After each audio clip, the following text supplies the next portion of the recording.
So, welcome everyone, and welcome Mindy. Mindy, the first thing I need you to do is tell me how to pronounce your last name. Oh, that's a good one. It's Muehlert. Muehlert. Yes. Oh, okay, that's much easier than I thought it was going to be. Can So, you like tell me how you thought it was pronounced? so the M-U-Y, I was doing like a muy kind of Oh, okay. and then I was pronouncing too many vowels. So my guess was Muylaert. I get that a lot, to be quite honest. Yeah. Yeah, Yeah. yeah.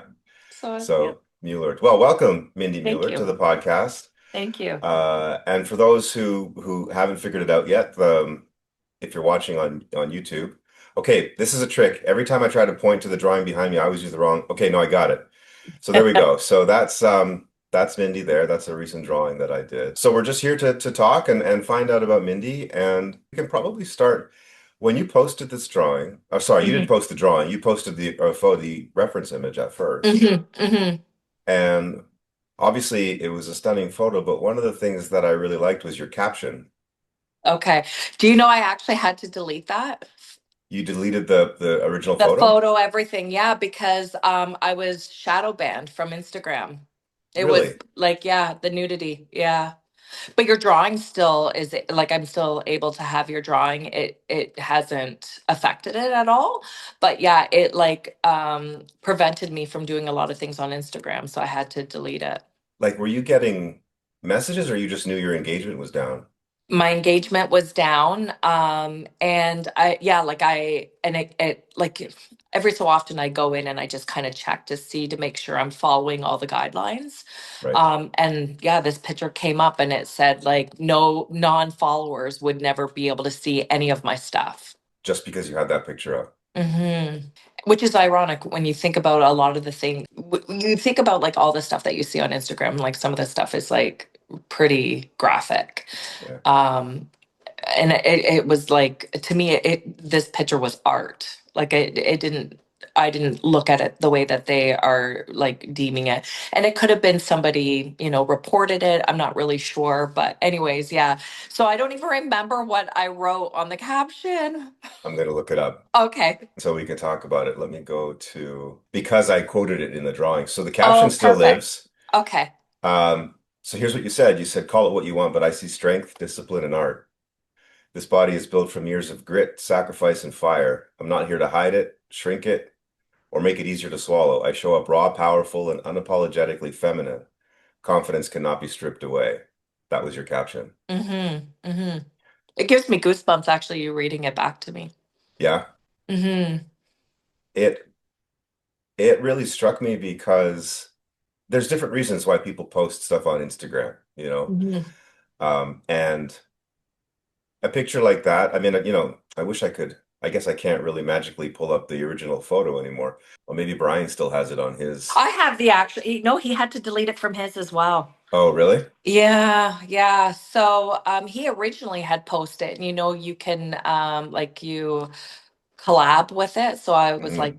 collabed with the photo and it he had to delete it. So I thought, okay, well, I'm just gonna now repost it under mine, because I Right. thought maybe he was like flagged for a different photo and they just kind of put that one in with it as well, right? So he had to clean up his page a little bit. Anyways, so I went back and I put it in myself and it was funny. I didn't really pay much attention until like I was I always have like a ton of notifications and then I was like, okay, I'm not getting really any notifications. And then I went back in and sure enough that photo was That was why. flagged. Mhm. I have a story that's similar to that, which I'll tell you in a second. What I was going to do, I can't figure out a way to do it quickly, was bring up the photo. I also have it because I saved it when I did the reference for the drawing. Oh, right, right, right. When I saw it, so I'm scrolling through my feed and I see the photo and I'm like, well, that's a fantastic photo. And then I look at the caption and I'm like, well, that's perfect. Because basically what you're saying, if I'm reading it right, is you're just proud of what you've done. You're proud of Mhm. it. And anybody who knows how this works, how fitness really works and how one can go about looking like you do in that photo, especially, as we get older, it's like this isn't about bragging. This is about look what I did.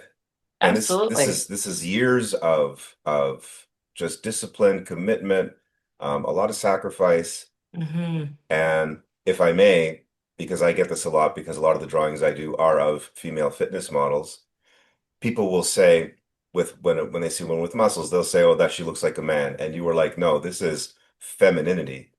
Hmm. And that really resonated as well because I don't know how anybody could ever look at that stuff and go, "Oh, well, that looks masculine. Give me a break," right? Right, absolutely. So And you're that's what right. struck me. Go ahead. Yeah, and you're absolutely right. Like for me, it was like I look at it and I work. I have two boys, a husband, a house, a family.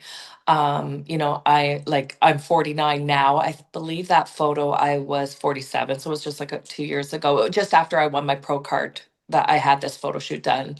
And so I have accomplished a lot I started competing. It will be 10 years this year. So I had accomplished a lot in a short period of time, I found, and I've evolved quite a bit. And yeah, exactly what you said. That picture to me speaks volumes and how much dedication and hard work that it took me to get to that point. And I am proud of it because, I did get up, I was working when I first started working at the hospital, working 12-hour shifts. Um, and then we eventually went to 8 hours, but my shifts were 7 to 3. I have two young boys. So it's like I had to get up at 3:30 in the morning so I could be at the gym by 4, home by 6, so I could be at work by 7, because at 3, they're home from school at like 3:30. I don't really have time to go to the gym. I have to come home, I have to make dinner. Like, there's all these things, right? So yeah, like to get up and do that every day and show up for yourself. Yeah, that's a reflection of what I did. Yeah, I love it. Really. I mean, it's just it's unbelievably inspiring. And also I find a common theme among people, I think especially women who go as far as to earn their pro card. It's never somebody who isn't busy. It seems to Hmm. always be somebody who's like super busy and then finding a way to fit that in. Hmm. Do you find that with other competitors? And I do. I feel like a lot of my close friends that I've come to meet, like through competing, yeah, we're all extremely busy. And I do find we all have kind of like the same, like similar mindset. I don't know if it's like we need to be busy. We thrive off of having too much on our plate. But there is a similarity to a lot of fitness competitors. We all like, it's true what they say. There's only so many kind of people that can kind of do that, right? You have to have a certain mindset to be able to do that. So we all are kind of similar in the same sense. And we're all, I do find a lot of the women too, like they're, the older women that are close to my age, they work full time, have big careers, and also have families, kids, and they're doing it all as well. yeah, it's there's a serious lesson there. I don't know if it's personality first, like you need to have the personality for it, or and I'm just because of so many people that I've talked to, if the busier you become, the more committed you have to be, like the more disciplined you have to be. I don't know if there's like a chicken and egg thing there. Yeah, and I'm not sure. And I know something like sometimes with me, I've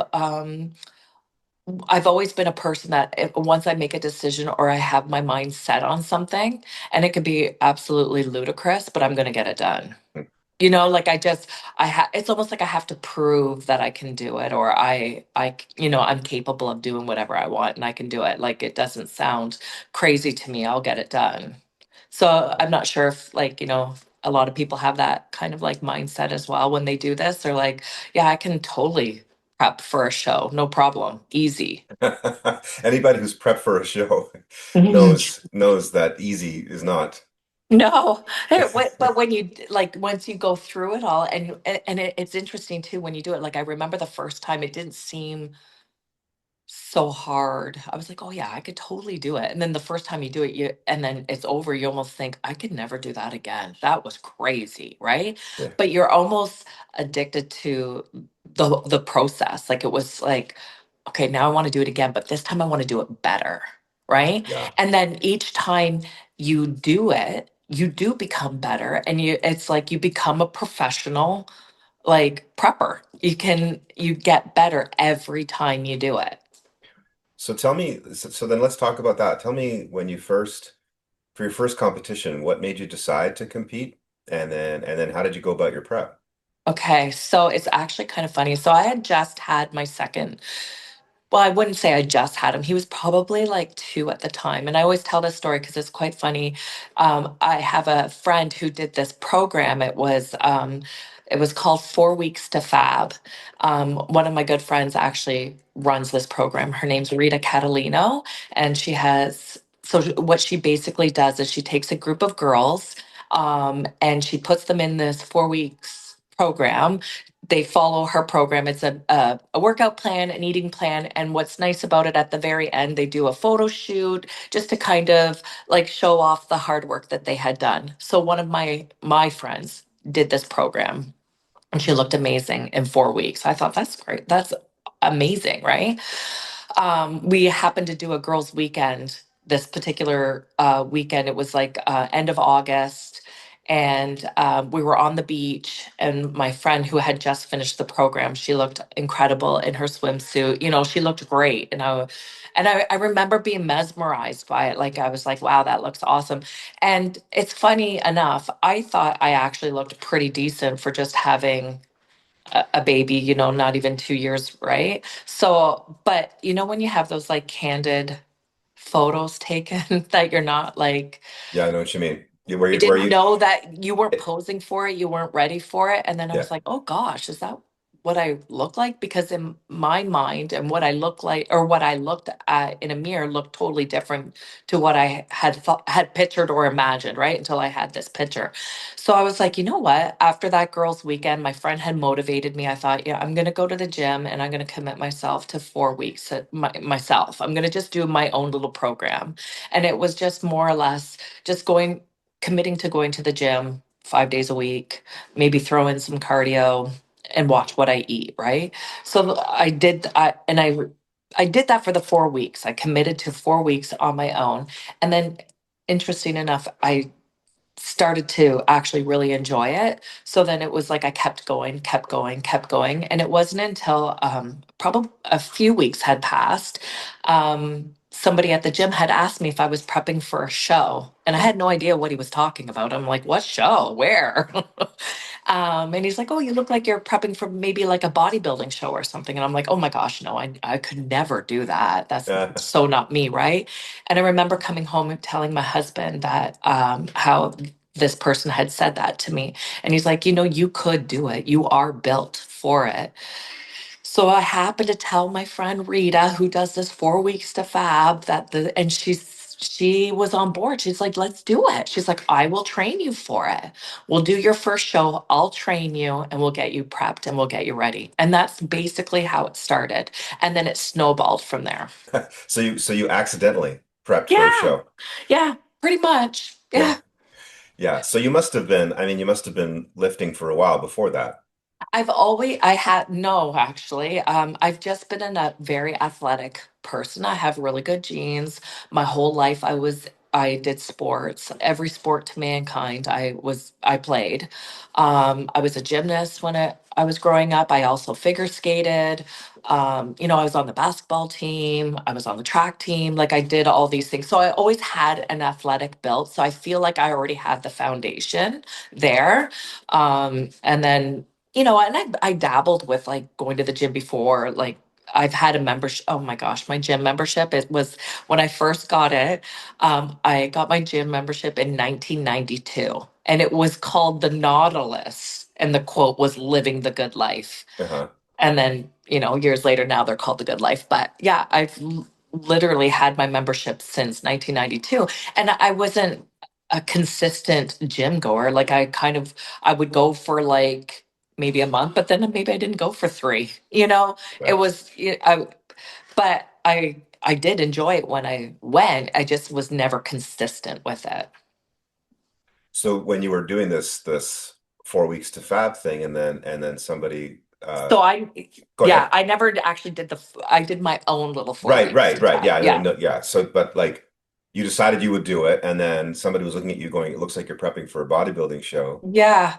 but at the time you weren't really even lifting. It was just your natural athletic physique that Hmm. was showing. Yeah, and around that time as well, I was running a lot. I got into running. I don't know why I did. Now I can't even run down the driveway, but I was like doing 5K after dinner, no problem. Just, something to do it, kind of got addicted to that, like what they call like the runner's high, I guess.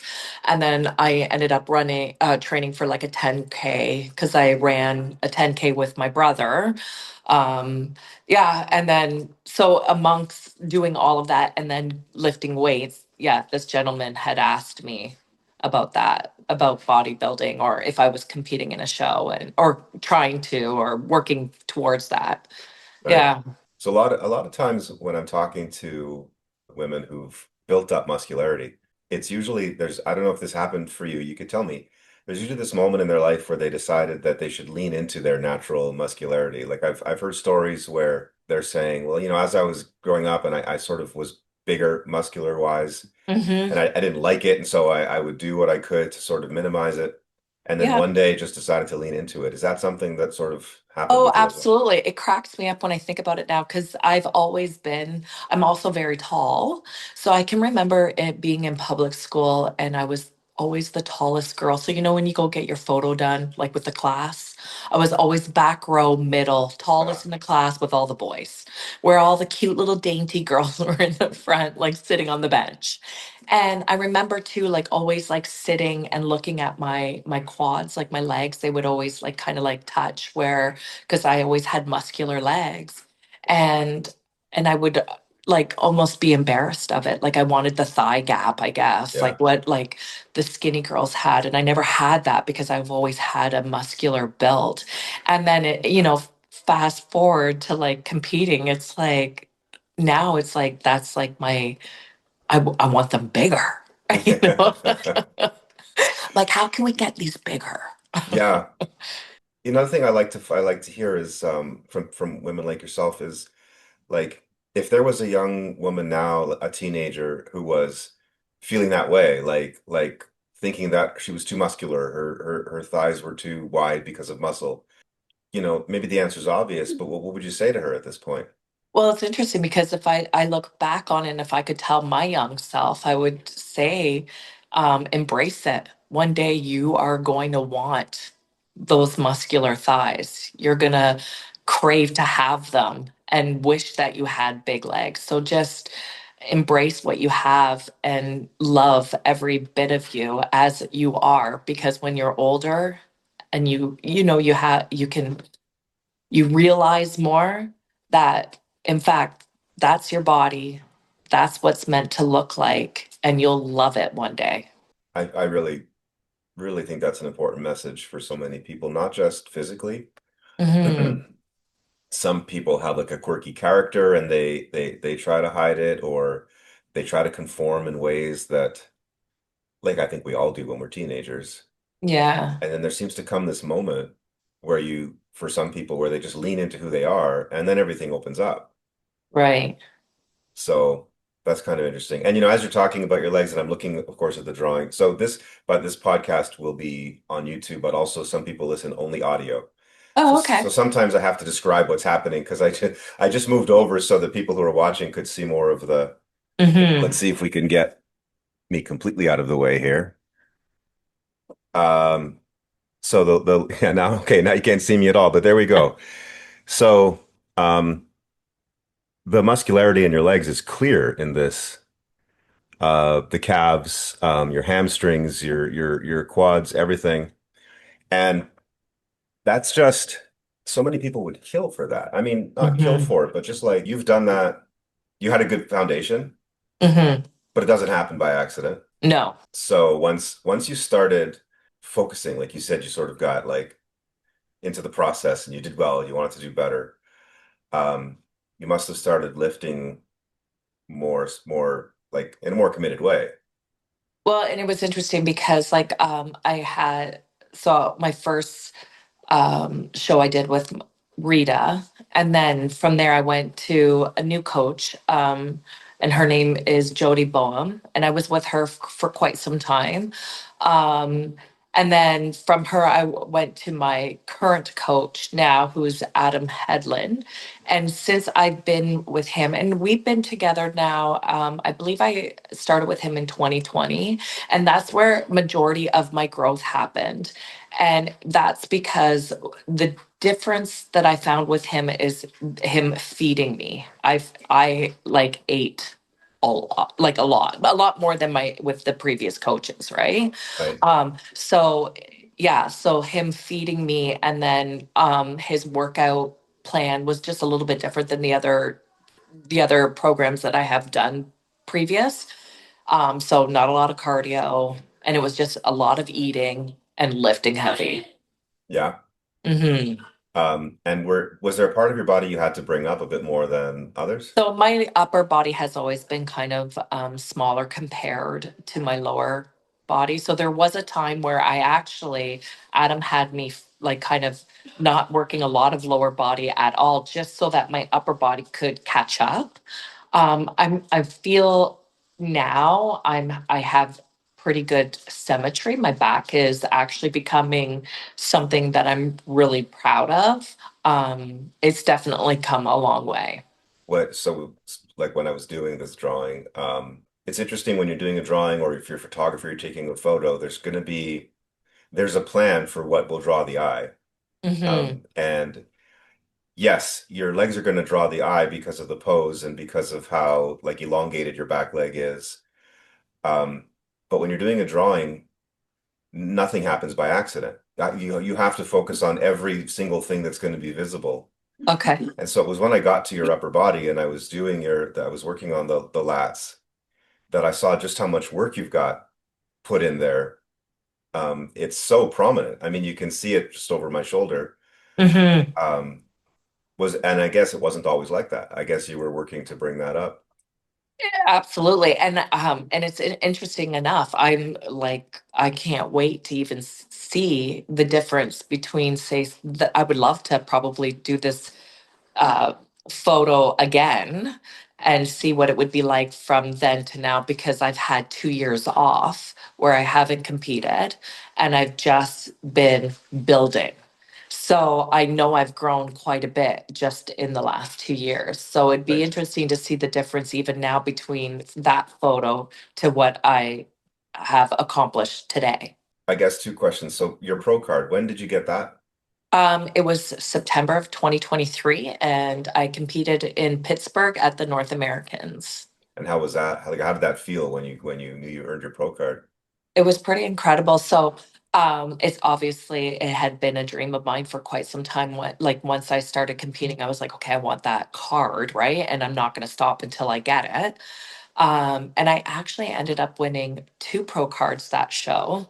And I won the overall as well. So it was a very successful show for me. It was it just I don't know how to describe it, but like such a big huge relief off my shoulders in a sense because I was like working so hard and you're almost like you're tense the whole entire time because you want something so bad, right? And you're working so hard for it, and then in that moment when everything that you've worked for and how hard you've worked for, to just even to get one card to come out that successful and have two and win the overall, I was like on cloud nine.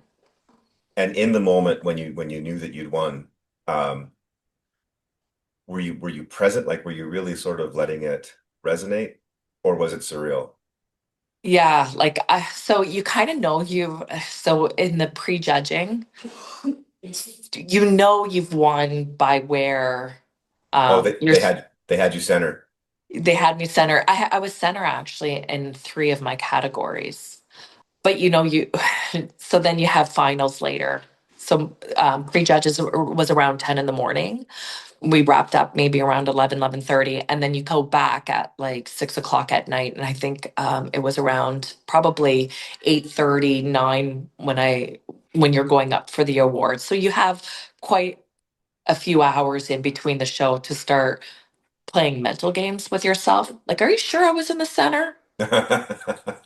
Like, do you think? And I'm pretty sure I probably drove my coach crazy. He was with me, which was great.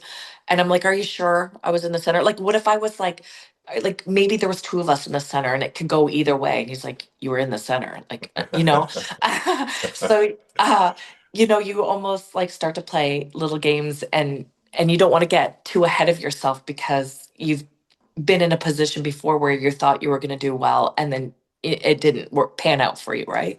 So there's in that time, like during the day prior to finals, I did play a little head games thinking maybe I won't get a card, like maybe it's not my time, right? Right. And then, like as you're standing on stage and they're calling everybody out, like, fifth, fourth, third, and I'm like, okay, and it's getting close. Mm. Me even talking about it right now is giving me goosebumps. And it's finally like, my name gets called out. Best feeling ever. I Yeah. can't even put it into words.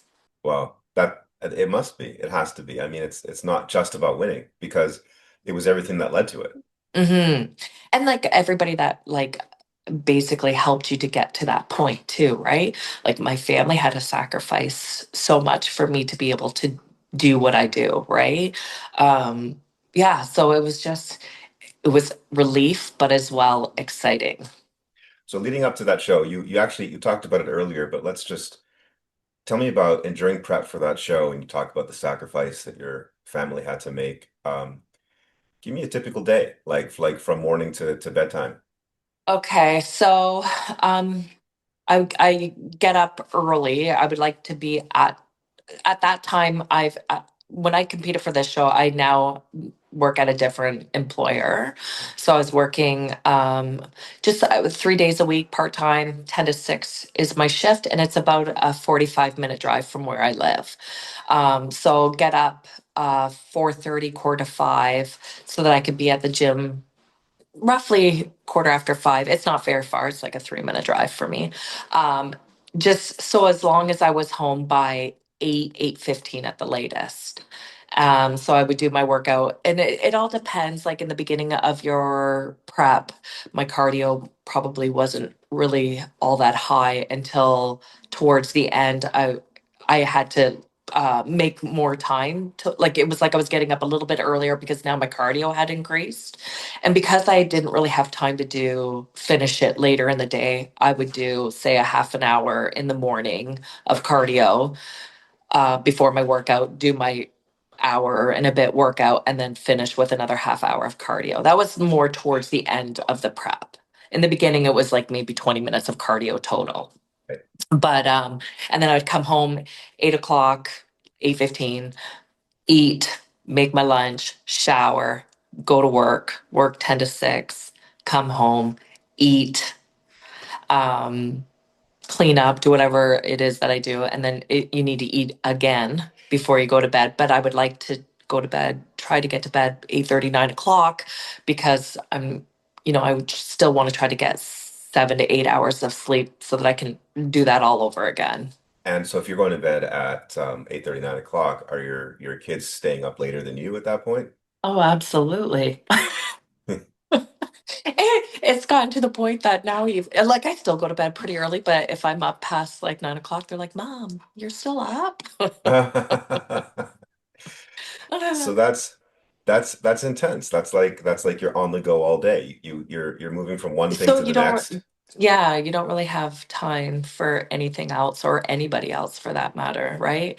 And then usually, so I'm off Thursday, Fridays, and that's like where I would meal prep, clean my house, do the laundry, do all that sort of stuff. And then, the week I have 2 rest days technically a week. I usually use in prep, one of them's basically just a cardio day. And the other one, it would be a little bit of cardio, maybe, and some stretching or abs or something like that. But yeah, but I'm still at the gym 7 days a week. Like now, you're talking about your current life. Oh, I guess still I go to the gym, yeah, 7 days a week. But I now it's like because I like it there and it's a routine, and I find that if I don't do something like some sort of movement, then I feel like lethargic all day. Like I need something. And actually after this past show, I felt like I didn't know if I was going to compete again or what I was going to do. So I needed something else. I needed something to like work towards. So I actually ended up hiring a handstand coach. And so then I was kind of still doing my bodybuilding, but also learning this new trick.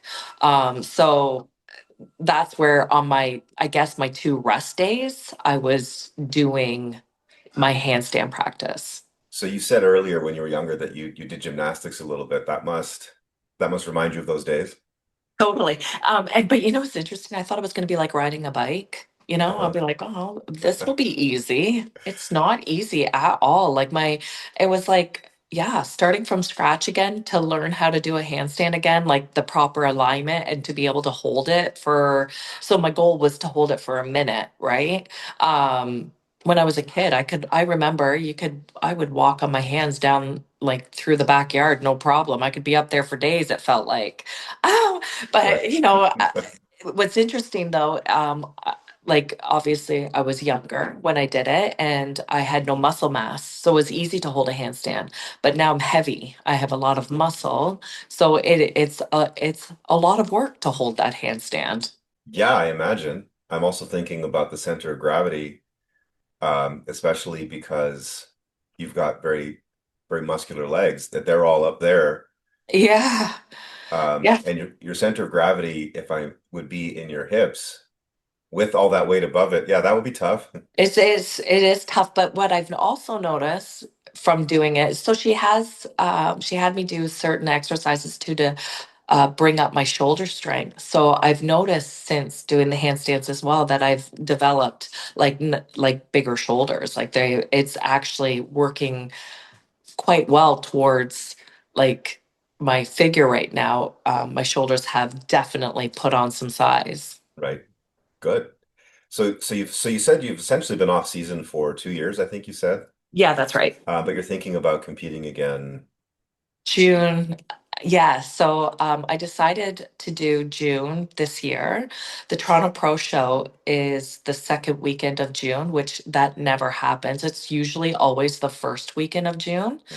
For some reason, this year, June 2026, it's the second weekend. So the Pro Show lands on June the 14th. I actually turned 50 on June the 12th. Oh So I wow. thought, what a kind of cool way to kind of celebrate my 50th birthday, do my pro debut like on my 50th birthday weekend. That's perfect. Hmm. So what have you been doing in your 2 years off season, like uh, gym wise to build yourself up? Because you said you want to try that pose again. So Yeah. what's the strategy been? So same thing, like I follow the program that my coach has given me. I follow his workouts, the meal plan. N- I still did everything like I had previous years. It's just there was no show in between. It was constant just working with no cuts. So same. The food discipline has to be a little more relaxed, I imagine. Absolutely it does, but I am kind of I'm creature of habit. I like what I like to eat. I eat the same thing every day. My meals really don't change from off season into prep. It's just quantity that has changed. Because I eat the same thing and it doesn't bother me. I do have two, I guess you would call like free meals a week or, treat meals, whatever you want to call them. We go out for family dinners or I go out for dinner with my girlfriends, that sort of thing. And I still enjoy beverages or whatnot. I still enjoy life, but when it comes down, like I would say I still follow my meal plan like 80%. So give me just when you're following it like on a non-free meal day, what does that look like? What are you eating in a day? Okay, so, the exact same thing every day. So, my meal, well, first, before I go to the gym, I have a protein coffee. So I just mix a scoop of protein powder in with my coffee, and I have that before I go to the gym. And then after my post-workout meal would be my first meal of the day. I do egg whites with spinach, onions, some goat cheese, and 2 slices of sourdough. My second meal, I usually do a protein pancake that I just make, and it's just with like egg whites.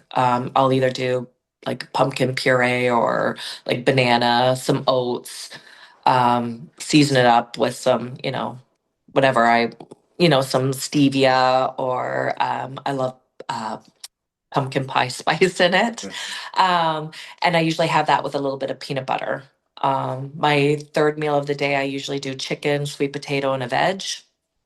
When I'm at work, I don't really have time to kind of like leave and eat a meal. So I usually do a protein shake for my fourth meal. And then because I'm supposed to have carbs in that meal, but like when I'm working, I can't really I work in pharmacy. I work with the public. Like I can't really be eating oatmeal while I'm serving customers, right? Yeah. So I usually just add those carbs to my next meal. So I just do the protein shake, and then meal five, I usually do beef, rice, and it's usually extra rice because I didn't have the carbs in meal four. I just kind of replace them in meal five. And then my last meal of the day, I like Greek yogurt with some oats, some protein powder, blueberries, and maybe a little granola or peanut butter. And that's it. And I literally eat that every day. I love it. Every meal you described sounded great to me. Mm-hmm. Um, I'm thinking about some people I know who would listen to what you just said you eat in a day and think that was a ton of food. Well, it is a ton of food. Yeah, it is actually a lot. And the quantities is a lot. Yeah. Yeah.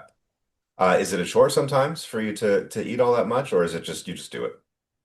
Yeah, no, I have no problem eating it. There's Right. never really where I'm like, oh, that I can't eat that today. No, I'm usually pretty good at shoveling it in, and oftentimes still hungry after. Yeah. And you're not doing much cardio now, I'm guessing. No, I think I have cardio 4 days a week, like 20 minutes. And usually what I do is I like 10 to 15 minutes to warm up even before I start my workout. For me, I just like to get that a little bit of a sweat going to start, Mhm. and then I'll post workout, I'll do maybe 10 minutes and then head out. And that's pretty much so the warm up, the 10-minute warm up, and then a little bit post workout, and Yeah. that's sufficient for cardio. Yeah. And then I do I don't sit still, so my steps are always really high.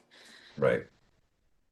So you said well, there was two questions I wanted to ask you about what you were saying. So one of them was you talked about the free meals day, or actually what you said was you're eating more or less clean 80% of the time, Yes. um, because you're off season, and that's I have known people who when they're off season that everything goes out the window and they'll put on like Hmm. 30 pounds of fat. Like that's not off season. That's just irresponsible. Right. Um, that's not happening. But I do have some inside information Okay. on some of the things that you do. And one quote I have from your best friend is uh, essentially, Mindy does not share dessert. That is so true. I love my desserts. Oh. So, so I was thinking about those free meals, and I was thinking that so it must be coming from there. It must be when it's dessert time. Well, this is so funny. We'll do like a girls' dinner, and I always order dessert because I love dessert, right? And I will be at the restaurant and the waiter will come out with like, say if there's 6 of us, they'll come out with like 6 forks. And I'm like, who are the 6 forks for? I only need one. I'm not sharing with them. It's mine. But it cracks me up. So yeah, that's probably where, and I love her. She's like my best friend. But she'll be like, "Oh, can I have a taste?" I'm like, "Order your own." Were you a Friends fan? The show? Yeah, yeah, yeah, yeah. Yeah, Joey, there's a line from Friends where somebody's talking about Joey, wanting to share his food, and it says it's like, no, Joey does not share food. Right. Yeah, I don't share dessert. No, thank Yeah. you. Order your own. Yeah, that's really funny. And you can't do that when you're in prep. I mean, that's a whole And I different, think that's my issue. Like, whereas other people, they probably like they will eat a dessert during the week. Well, I don't. So, like, when it comes to, I've waited all week for this right? and it's mine. Don't touch. She also says, since we're talking about your desserts, she says you're one of the best cooks she's ever met, and you make a focaccia sourdough pizza. I That's do. amazing. Yeah. And sourdough chocolate chip cookies. Mm-hmm. Mm-hmm. I do. Yes. I got into sourdough about, it will be a year. I think it was last January. I ended up actually buying this like package for one of my girlfriends for her birthday for us to take this sourdough class. I just thought it would be a fun birthday gift and something for us to do kind of together that's, you know, like a memory to share as opposed to just like buying like a random gift, right? So it's something that we would could do together, learn together. And anyways, I've been obsessed with it ever since. So yeah, I'm constantly making sourdough. Yeah, I guess your family must love it. Yeah, I think so. Yeah. Do you ever if it's not a day where you're going to have cookies, are you ever making them and just taking pleasure out of watching other people eating them? I think that's a huge thing for me. Like even a lot of the times, like every Thursday, I've been doing like the focaccia pizza. I think I get more joy out of watching my family enjoy it than me actually eating it. I don't normally eat it because I stick to my meal plan. Um, there's times where I have made it and I have had a slice. It all depends. But for the most part, no, I think I enjoy more having them eat it and enjoy it than me actually physically eating it. I get that. But that Mm. during COVID, we were all doing strange things, and I decided I wanted to learn how to make ribs, like smoke ribs on the barbecue. I'd never Yeah, done it before, and it's a full day commitment. Like you start in the morning yeah, and you're eating at night, and I wouldn't eat them because it wasn't part of what I was eating. So, but I would make them and then just get so much pleasure watching everybody eat them. yeah. My husband does the same. Has done the same thing. He's has a smoker and has made ribs, and yeah, it is a full day event. Yeah, Yeah, yeah. It's back to the COVID days where you didn't have anything to do. So yeah, absolutely. some other things, just Denise, she thinks you're Superwoman. She talks about, and we talked about this too, about how you aren't just busy, you're juggling so many things. So, and I want to talk about your family, but first, just tell me a little bit about your work because you talked about that as well. So Like my job. your day job, the thing that pays the bills, so to speak. What are you doing? Because you alluded to it a couple times that you're in pharmacy. So what's Yeah. going on? So I'm a registered pharmacy tech. I worked for LHSC in London here for 20, almost 23 years. Um, I had different roles throughout my career there. I ended in clinical trials. I worked in clinical trials for the last, I think, 14 years of my career there. Wow, And that was probably the most rewarding, incredible job. Like it's pretty cool the things that I learned, the things that I saw. Shortly, I would say, I think it was in 2022 during we were still kind of going through COVID and stuff, and the rules and like just things were happening at like with my work there that I wasn't happy with. And ironically enough, I was asking for some vacation time so that I could compete for at North Americans in like that September, which it landed on September long weekend, Labor Day weekend, and I had put my vacation request in March because that's how early in advance you needed to put in your time, and I kept getting denied, and I'm like top one third of the seniority list at this point. Like I'm like the fourth person down. Like right. how am I? And I need one day, Hmm. and I remember saying to my boss, I need this day off. I won't even take any vacation all summer if that means I just need this time off, and they weren't budging. That's bizarre. Isn't it? Yeah, it's a crazy environment. Anyways, needless to say, I quit.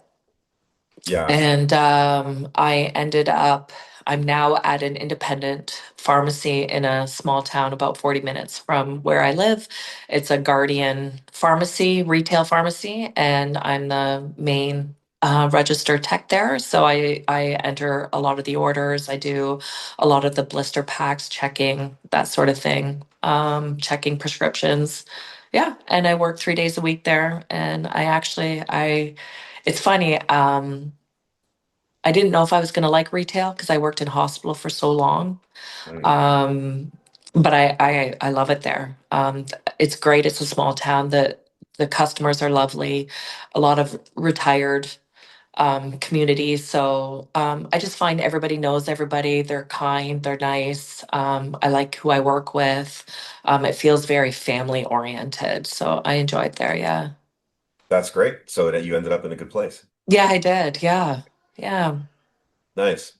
The the other thing she says is okay, so you're working as a pharmacy tech. She says, and I quote, runs her home like a machine. Probably like a crazy person. I like like I said, I like routine and I like to have things clean and I like to make sure my house is clean. So yeah, so and I like to make sure food's prepped for everybody. Um, I just try to make it comfortable for everyone, and I enjoy doing that. Right. Well, it sounds like they're lucky to have you. So are you doing meal prep? Like are you cooking daily or you're doing meal prep for a few days at a time? I I prep for usually I think it lasts us all for about a week. So I always make I do like a Costco size chicken thighs. I usually make that. And then I get capon chicken breasts, so they're quite large. I usually make about five of those, and then I do some ground beef, and then I make some sweet potato rice, and I just always usually Thursdays, Fridays, I kind of like will do that. And it depends how quickly we kind of all go through it when I need to make it again. But it usually lasts for the week. How old are your boys? So my oldest is 16 and the youngest is 13. Oh, so they're right in the so you've hit the teenage boys eating. Yeah, I feel like not really though. My No? oldest, no, we struggle with him. He We don't, we actually don't live very far from the school, like where he goes to high school, but he eats out all the time, like just gets pizza at the pizza place nearby. And my youngest, though, he comes home every day for lunch and he'll eat the chicken and rice. He's a much better eater than the oldest for sure. Denise mentions that you've always encouraged them to experiment with foods, and so they both have good palates. Yeah, I think my husband and I are really lucky that way with the kids. Like we can pretty much go anywhere out for dinner and not have to worry about like if they're gonna like it or not. They love everything. We can go anywhere. There's really nothing that there's like my youngest doesn't like mushrooms. That's the first thing I can think of that he doesn't like. But a lot of people don't like mushrooms, and I think it's a Yeah. texture thing and not so much a taste thing. Um, the oldest can be a little bit picky, but for the most part, I like compared to a lot of other homes or families that I see, my kids eat pretty good. They have pretty good palates. Yeah. Is that something you and your husband did deliberately, or it's just the way you are? I think that's just the way we were both, I think, raised. You kind of like eat what's on what you're what you had for dinner. Like we never accommodated for them really. Like we've never made different meals for them because they didn't like something. They just always ate what we ate. So I'm asking these questions, out of interest because I'm always interested in learning, but also just based on so many people that I've talked to who feel like they can't manage what you're doing, like feeding, taking care of the family, making sure everybody has the meals, and you're doing this meal prep essentially once a week, right? You're Yeah. preparing for the week. Yeah. Um, and I think that's a good strategy that I think a lot of people maybe don't realize they could do. How much time does it take you when you're doing that for the It doesn't take long. I barbecue the chicken and barbecue the thighs. And I'll do that even as long as I can. It depends on how much snow we get in the backyard, but I can do that pretty much all the way, even through the winter. Yeah. There's times where we get too much back there and I can't get to the barbecue, but for the most part, yeah, I always barbecue the chicken. That's kind of like what the boys tend to like that the most. So I do that, and then I usually make taco beef, like ground beef, and I do two packages at a time. Um, and I just feel like you can make lots of meals with that, with it already being made. Like once everything's already made, you can pretty much make anything with it. I think a lot of times people get overwhelmed because they are maybe overcomplicating when in reality it's just like, there's beef in the fridge, make a chicken quesadilla, make a beef quesadilla,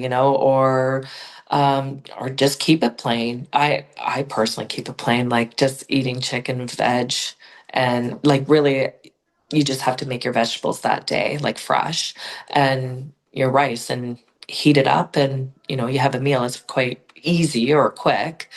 um yeah, burritos are another good thing you can do with stuff that's already been made. Stir fries already been made. Um, yeah, Right. quick and easy stuff. Right. I hope there are people listening to this eventually that are hearing that and understanding that, yeah, it takes commitment, but it's not as hard as it seems. No, and I don't like. I'll get people ask me like, "Oh, how do you do your chicken?" I do nothing elaborate. I put a little salt and pepper on it, maybe a little garlic powder, and I barbecue it. And then that way, like my kids love ramen. They love ramen. So they'll like make their ramen and they add, their chicken to it. And it's not crazy seasoned. So it goes well with their ramen. And then they add like, some carrots and green onion and whatever else they want to put in with it. But yeah, like I don't.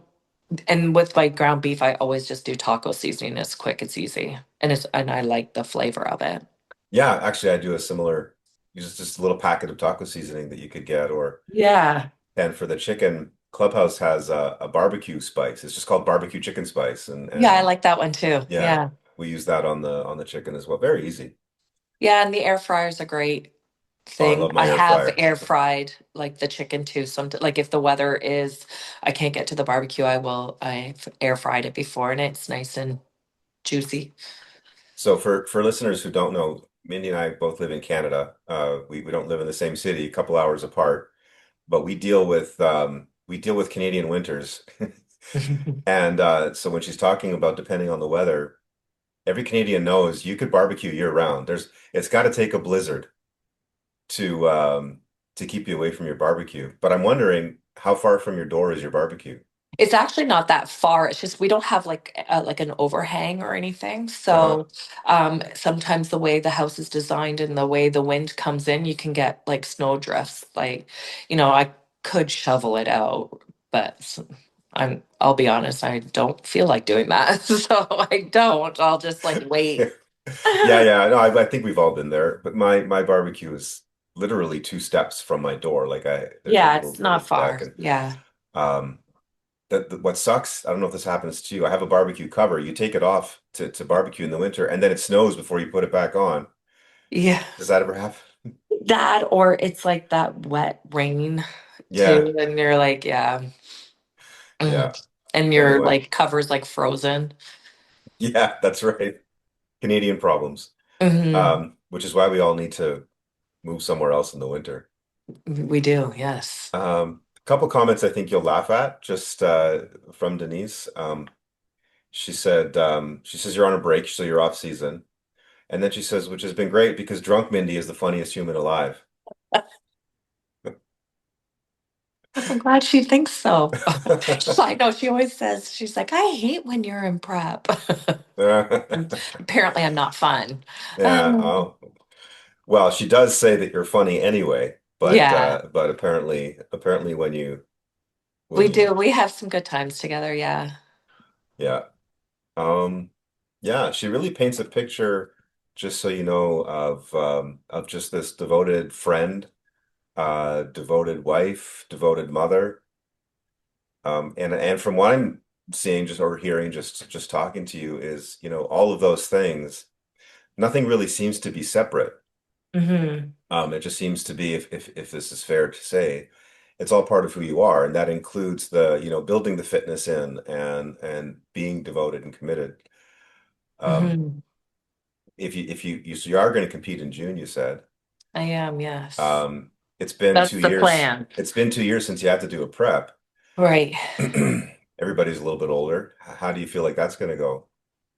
Um, yeah, it'll be interesting. We'll see because like I said, it is like it's a selfish sport, obviously. You know, yeah, towards the end I can get a little moody. Yeah, Because you're just at that point you're tired and you're hungry and you just kind of like want to get to the finish line, right? So I know for myself I have to be a little more mindful because my family didn't ask for this. Do you know what I mean? Like I need yes, to yeah, be mindful of my attitude and just kind of like try to be still present and like do what I want to do, but not penalize them in the process, if you know what I mean. yeah. How many weeks prep do you think you'll want to do? I usually like to do 20, and the reason being is the first 4 weeks, nothing actually really changes. It's just more the 4 weeks is a mental thing for me of getting into the swing of, making sure I'm following my meal plan to a T. I call, like, obviously in my off season, I call it BLTs, bite, licks, tastes. If I'm cooking or making something and I'm making a sauce for the family or whatever the case may be, I'm going to taste it to make sure it tastes okay. Well, I need to get into the habit that I cannot do that anymore, especially now since I haven't been doing it in 2 years, right? So I like just to take the 4 weeks as my own mental preparation of what's going to, like what's coming, getting into the routine of being in a prep again. And then 16 weeks usually. And again, even then, it's not like my calories drop drastically um, at 16 or even 12 weeks. It gets, I would say, more serious around the 10, 8 week marker, Right, right. And that's when things depending on start to like, get, and also too, it all depends too how your body's responding, right? I've had preps where, I'm coasting all the way, till like about 6 weeks and then it's like we're grinding, right? mm, And then I've had where I've kind of been lagging where it's like, at 16 weeks we got to up this. You're kind of like behind or whatever the case may be, right? So it all right. depends on how my body's responding, how I'm handling everything and just kind of go by that. Last couple of weeks are generally pretty miserable. Well, so they are like I think at that point it's just like you're over it almost like, and for some reason the 2 week market, it feels like it's going to take forever, like that it's a long 2 weeks. Mm, Um, Luckily for me, depending on how my preps have gone, I still get weekly cheats right up until like I've had it where I've right up until like the 2 week mark. So I find having that also really helps you mentally, like, you know what I mean? Like to have that like refeed every week. And then usually I think that's the second week it gets taken from me. So that's probably why it feels like a long 2 weeks. But then I get it again, like when we carb up, you know, like right. a few days prior to the show. But yeah, it all depends on how I'm responding to everything. I did one show when I was much younger, and I remember the last 2 weeks. Actually, I don't remember the last 2 weeks because I'm told that I was quite miserable and not fun to be around um, I know. those last 2 weeks. Yeah. So it's interesting because like I think in my head that I'm doing well and I'm not being the way that but clearly I am because I'm being called out for it, right? Yeah, But like you think in your head that you're like, no, I'm doing really well. I'm not like that. I'm not being like that. And then once you actually get past it and then I don't know, get food and you're thinking straight, you're like, yeah, I wasn't really nice. yeah, yeah, yeah. That's how it goes. So it's intense.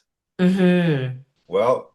I'm looking forward to seeing the package that you bring because I think just from what you've been saying, 2 years of off season and building it up, that's going to be pretty cool. You're gonna hopefully you'll do a photo shoot right after.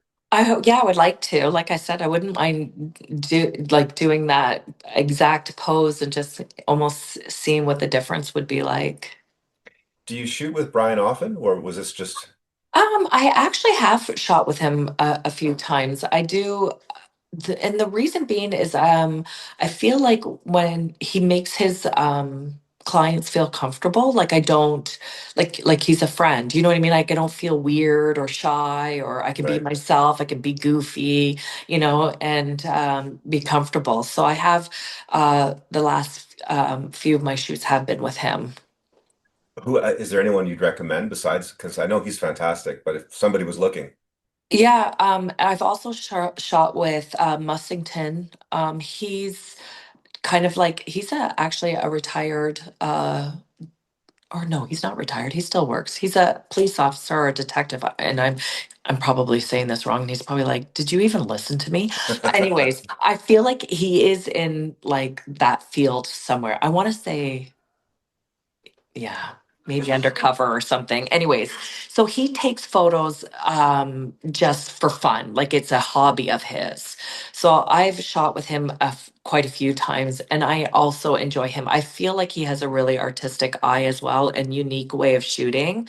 um so yeah, I would recommend him. He's fun to shoot with. I also shot with Arsenic, and I like his photo shoots. I like doing stuff with him. He's more kind of like doing your workout, like fitness, that sort of kind of like photo shoot. And I enjoy doing that with him as well. So I would so say those are like my top three. and for people who are listening, we keep saying Brian, but you would nobody would know who that was. So Oh that's yeah, that's West West. Studio. Yes. Yeah, yeah. Yeah. Fun fact, I actually had my own photo shoot booked with Brian, and I ended up having to cancel because some bad things were happening around where I Oh, was. oh no. So I never got a chance, but I was really looking forward to it. Yeah, yeah, he shoots like a lot actually. He does a lot of variety of shooting. Yeah, he's good at what he does. Yeah, what he posts is mostly women, but occasionally I've seen him post men. Yeah, yeah. Oh, which brings us full circle. So he had to take that picture down, Hmm. and so did you, and it's been fine for me. Yeah, the drawing's fine. I have the drawing up still on my page. That drawing, just I mean, I don't have a huge following here. My Instagram is actually still up on my other screen here, but it's got more engagement by about a factor of five than anything else I've ever posted. Oh wow. Yeah, and I mean, obviously it's coming from you because it's a collab, so it's on your page as well. Right. Um, but people really seem to like it. Hmm. The funny story about it is I'm also in a Facebook group where one can post drawings, and every time I post a drawing like this one or a few others, it goes into purgatory. Like it just doesn't go. The posts are supposed to get approved by admin. Right. The admin don't even see it. Oh, And so I've determined that the algorithm has decided that it's nudity. probably, yeah. So as an experiment, on yours, actually, let's see if I can get my finger in the right place again. Okay. So for those of you who can't see, I apologize, but those of you who are watching, I used my phone to draw a black line down the curve of your bum and then around there. Just a black line. That's all I did. That got through. That was no Really? problem. Yeah. So it was like I created the tiniest little string bikini bottom Okay. and that got through. And I'm wondering, it doesn't matter, but I'm just wondering if you took that picture that you got shadow banned for and modified it just a little bit, Right. if the algorithm would suddenly forgive you, because I don't think there's a human who's looking at it. It's just Yeah, it's interesting because I actually posted a photo. It was for my 50th birthday. One of Brian had shot, and I'm wearing like a ball gown. And it's like a side profile, so I have like my kind of like my one, like you see legs, that's pretty much it. Mhm. And then it's like my dress, and it's got like a long train, and it got shadow banned. Really. Hmm. I had to take it down too. It's so frustrating. Yeah, I'll send you the photo and I'll show you. Yeah, it's like it's so bizarre because I was like, I'm fully wearing a dress. Yeah, that doesn't make any sense at all. Hmm. And then, as you said earlier, the things that you'll see on Instagram that are like, Hmm. it's ridiculous. It's ridiculous the things that I'll see in my feed, and not that I care, but it's ridiculous when somebody will say to me, "Oh yeah, but I had to take this one down." Hmm. Really, this one? Yeah. Uh, what? And then you'll see girls like they'll have like maybe like a see-through top, like you can see right through, Yeah, and their photos are up all the time. yeah. It's frustrating. It's Hmm. frustrating if you care about in any way your social media presence. Maybe you make a living from it. Maybe you get exposure that you need from it. Hmm. And Hmm. then you're fighting this invisible. Yeah, for me, it doesn't matter. Like, I just, fine, I delete it, but I'm just like, it's just weird. I thought, really, that one? I have other ones that are on there that I would think that they would want to, like, that it should maybe be, but yeah. Yeah, no. Well, I really appreciate you taking the time. It's really fascinating to listen to people who have reached this level of fitness, Hmm. and it can be perceived, especially if your social media really focuses on that, it can be perceived as very one-dimensional, like, oh, all she is this fitness competitor with this, who's showing off her body. Not true. I Hmm. mean, there's always this completely three-dimensional person with all kinds of things going on in their lives and still getting it done, still Hmm. being able to manage that. Right. It's a huge inspiration. Thank you. Is there anything you'd like to say to anybody who's listening or anything we haven't talked about?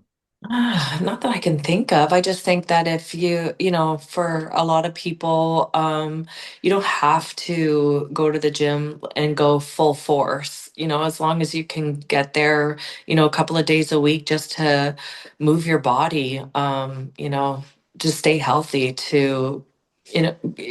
when you get older, you want to be able to still be able to move, right? So just even if you can get out a couple of days a week and you don't have to spend an hour there. I think that's a lot of times people think that they have to go like 110, or they're not successful. You don't. Like, as long as you can get there. And if it's just walking on the treadmill, you know what I mean, for 20 minutes, it's something. I think it's important that we all have physical activity in our lives, and especially for when we're aging, it's important for us to be able to move. Absolutely. Yeah. Yeah. I hope people watch this, listen to this, see what you're managing, see, you're almost 50. Mhm. It's not like you could say, oh, well, she's young. I mean, Yeah. we're still young, but like, Yeah, it's not 20s. exactly. Um, and getting it. So yeah, I really, really appreciate that. Although I will say I feel like feel better at 50 than I probably did in my 20s. Like Why's that?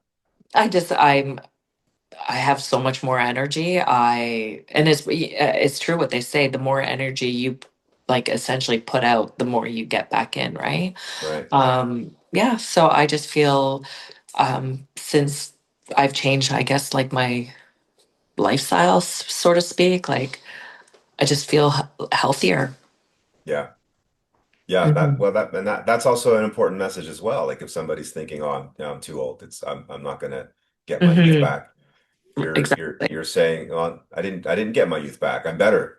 Better. Yeah. And I feel I look better. Yeah, Hmm. fantastic. Okay, Hmm. well, thanks. It's really been great chatting with you. I'm gonna stop the recording, but just stick around for a second. Uh, Okay. and yeah, bye everyone. See you.